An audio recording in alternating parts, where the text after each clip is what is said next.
Communication and information. This is NewsTeam Boulder.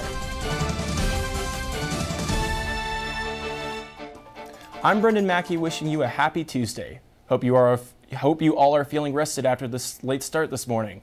Your NewsTeam Boulder crew was up and running early because the news doesn't sleep. Or freeze, I guess. Campus faculty operators started preparing the storm as early as midnight last night. Determining that a delay could be possible, Kelsey Pilipovich headed out early for more information on the snow removal plan.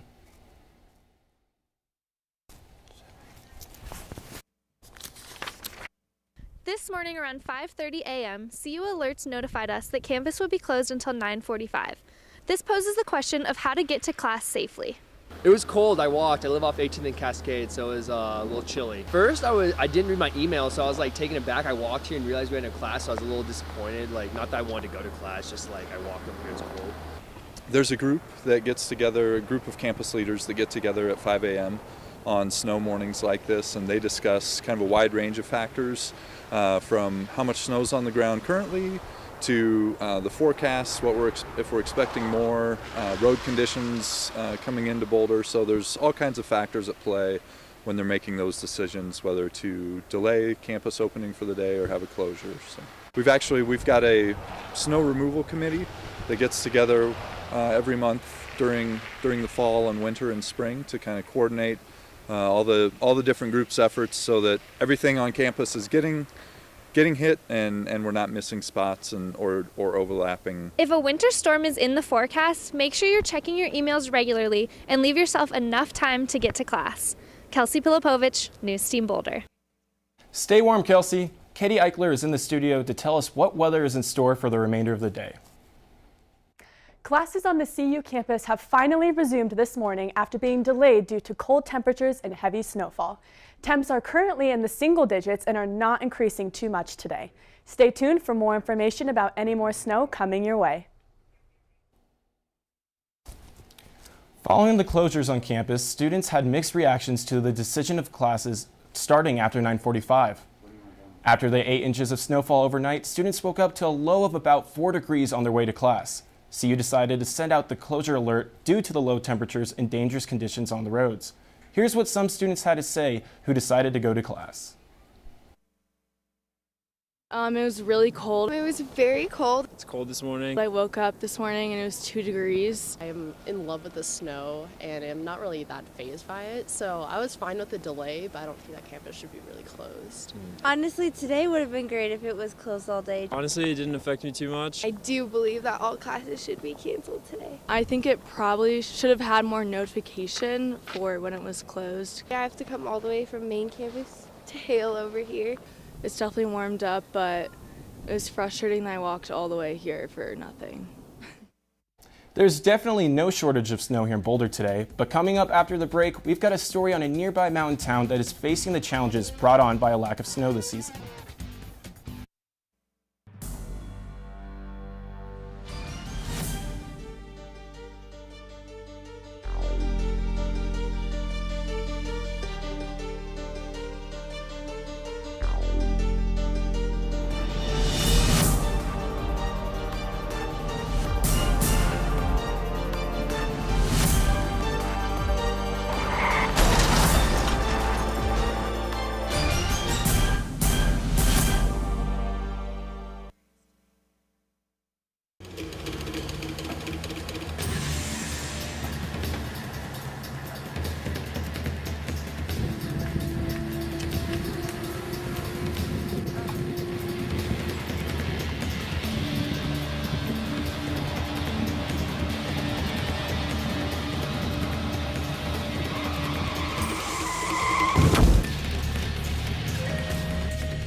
CU students and staff who park on campus seem to have an issue in common.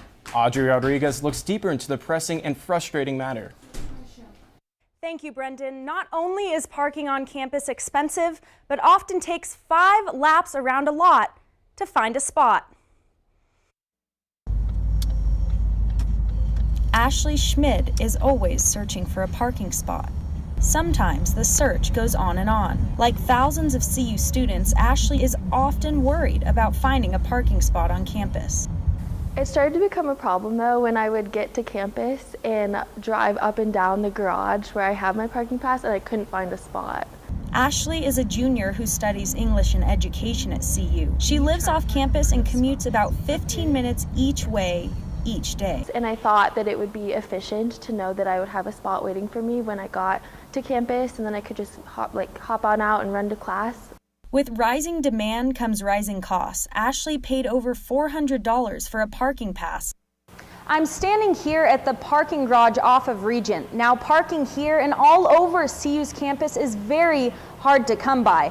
Last year, students were on a wait list. There were about 1,600 of them waiting for a parking pass on a campus that doesn't have enough room. We always sell out of parking. We've never been able to quantify the demand until actually this past year. We had 1,400 people on our wait list to get parking passes that we did not have the capacity for. Adding more parking spaces isn't easy. This campus will not let us move with just parking. So if I say I need a garage, it's going to have to be in unison with the building. All hope to try to secure a parking spot is not lost.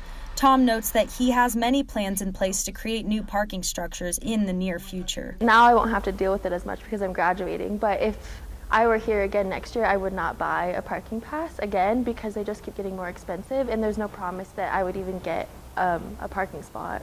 Reporting for NewsTeam Boulder, I'm Audrey Rodriguez. Anderson Cooper, the Emmy Award-winning CNN correspondent and 60 Minutes host, is visiting campus on March 6th for a talk at Mackey Auditorium. Tickets just went on sale yesterday in the UMC, $5 for students and $20 for staff and faculty. Tickets will continue to be on sale until March 2nd or until they're all gone. Towns in the mountains are feeling a winter chill, and it's not from last night's snow. Margaret Spencer is in the studio to tell us more. That's right, Brendan. We might be groaning about the weather here in Boulder, but in Nederland, Colorado, everyone is praying for a snow day every day.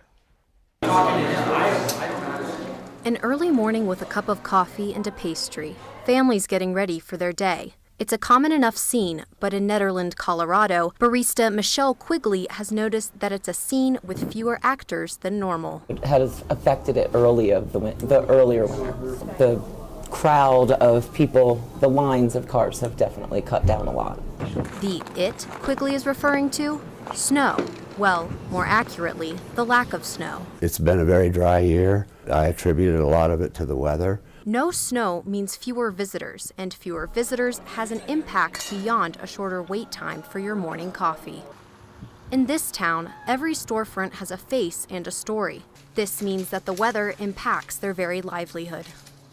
Actually, we have no franchises here in Nederland, and we're very proud of that. We're all family-owned businesses here. On average, 10 inches of snow is equivalent to 1 inch of rain. So in towns like Nederland, where economic success is so closely tied with the weather, it brings a whole new meaning to the phrase making it rain.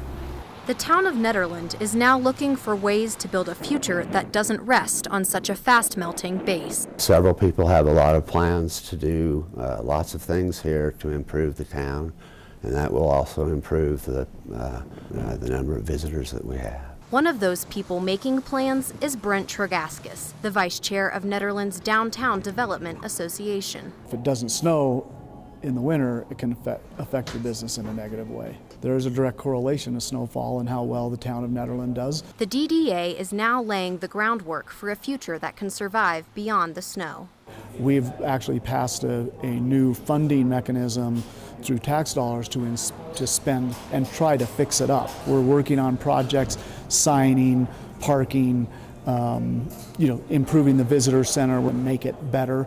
Even with the new improvements, snow will always be a part of the story and the economy up here. But as Michelle Quigley sees it, their survival is built on more. It's just, I think it's Nederland. We're just a really great community. Everybody here loves everyone. I think that things are going to start picking up again. Until then, locals will have to rely on their mountain spirit and maybe another foot or two. Margaret Spencer, NewsTeam Boulder. For those of you wondering if warmer temperatures are on the horizon or if you're hoping for some serious snowfall up in the mountains, stay tuned. was at a party last night, man. Yeah, no. Wait, I can't really, you're breaking up. Lost service. Yeah, no, and then he shoved me, and I was like, that's not cool. And so I just rocked him, and it was tight. It was a total dime piece, man. Took him back to my place, had a few drinks, you know what I mean. And after all of that, she told me she had a kid, and I'm not trying to be any part of that right there, you know what I mean? It was a crazy.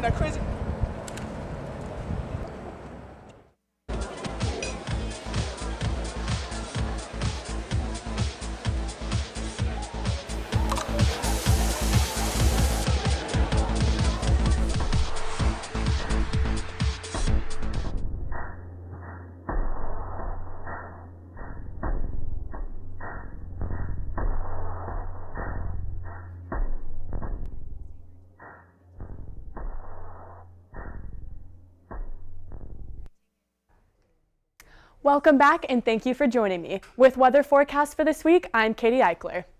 Currently, we are seeing the coldest temperatures Boulder has had in the new year. It's a chilly 4 degrees outside, but it actually feels like -3.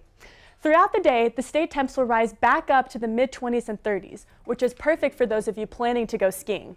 If you're contemplating whether to skip school or work for some powder, up to 10 inches are awaiting you up on the Front Range at resorts such as Winter Park, Aspen, Vail, and Breckenridge. National temps are currently all over the board, with the Midwest exhibiting the coldest temperatures and most coastal cities experiencing a little tease of spring weather. As you all can see and feel, a cold front is dipping down through the Midwest from the north, with a good amount of snow, and both the west and east coasts are experiencing a lot of cold rain. Today's forecast will stay in the lower degrees with some clouds, and tonight's temp almost reaches down to 0, but there is no snow in the overnight forecast. Tomorrow we will see some sun with temperatures in the high 20s, but for those of you wishing for another warm tease of the spring that we had this past weekend, keep out your coats and your snow boots. Throughout the rest of the week, Boulder is expecting some more snow showers on top of continued chilly temperatures leading into the weekend. Back to you guys at the desk. Thanks, Katie. It definitely isn't warming up soon. Students will have to find a creative way to avoid the cold. Yes, they will. So coming right after the break, I have the perfect way to not just stay warm, but get hot. And you know what? The Latinos have not been able to tell their story. Well, the Latino History Project was to put the history of Latinos in the school system in St. Vrain and Boulder Valley. And CU Boulder has been our main support in doing this. It is very important that we be proud of where we came from and say, I am who I am. I'm proud to be Latina, and I'm proud to be Boulder. I've gotten a lot of shocking reactions when people find out that I'm 26 years old and I'm a freshman here at CU Boulder. I was in the Army for 8 years. I was in Afghanistan for 12 months in 2011. The worst part of my deployments was just seeing war and feeling that you're not safe. I decided to leave the military. I've always wanted to go to CU Boulder because of the outstanding education. Everybody made sure that I was well taken care of. I'm diving straight into calculus, physics, programming. I can be a veteran and I can be Boulder.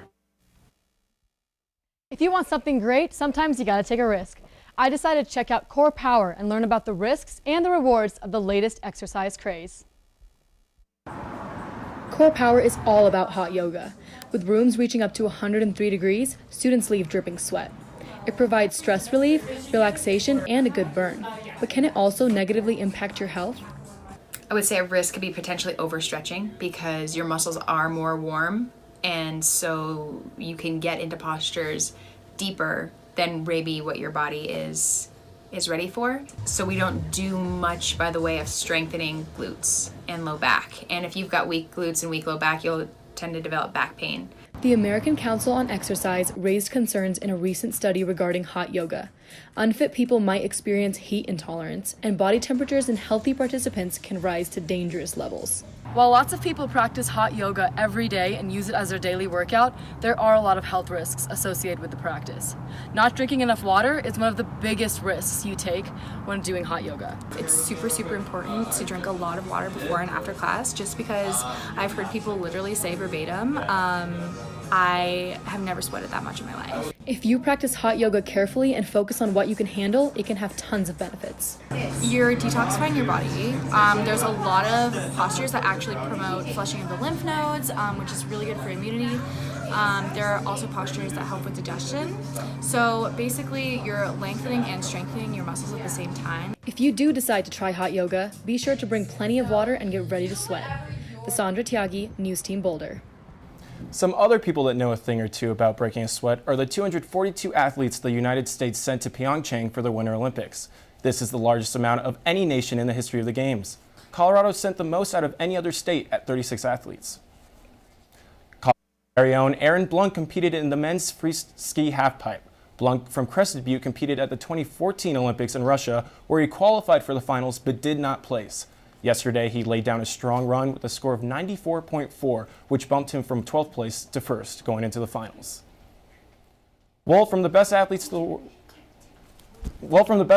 the world to the regular folks getting in exercise, after the break, we will tell you about one senior citizen that is getting her workouts done. Hey girl! How are ya? How are you? Good! I'm so excited! What's your problem?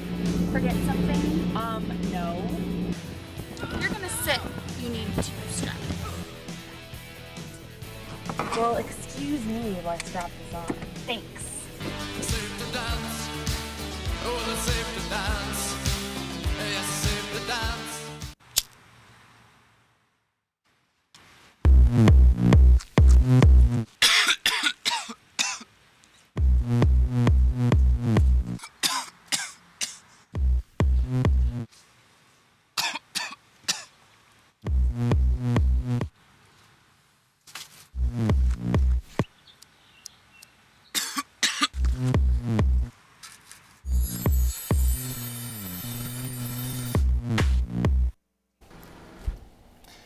If you need some inspiration to get up and get going on this snowy day, we have a story from South Dakota that will make you want to move. Your New Year's resolution might have worn off by now. With the cold, it can be hard to convince yourself to go to the gym, but you won't hear any complaints from Helen Miller. A video of the 93-year-old getting her sweat on has gone viral. Miller works out with her own personal trainer. It's a reminder that age is just a number, and being young at heart never has an expiration date. We aren't the only ones dealing with the cold weather. Almond growers are concerned with the freezing temperatures.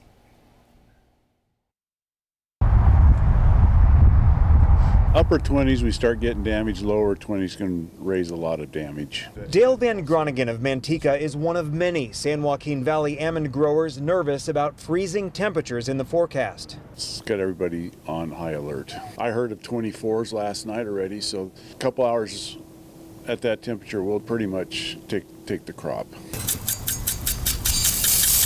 Right now, many growers are watering their orchards, not necessarily for irrigation, but to raise the temperature of the trees. The heat in the water and the moisture in the air helps protect the blossoms, causes ice to form around the blossom, which causes the blossom not to get any colder than 32, so that's a safe area right now at this time. Some growers are also spraying chemicals to protect against blossom blight and brown rot, which can be brought on by the watering. But there's only so much science can do. We're all keeping our fingers crossed and praying. Out there, go take advantage of that snow. And if you aren't a fan of the cold, go take advantage of that hot yoga. That is all the time we have today for News Team Boulder. I'm Brendan Mackey. Thanks for tuning in.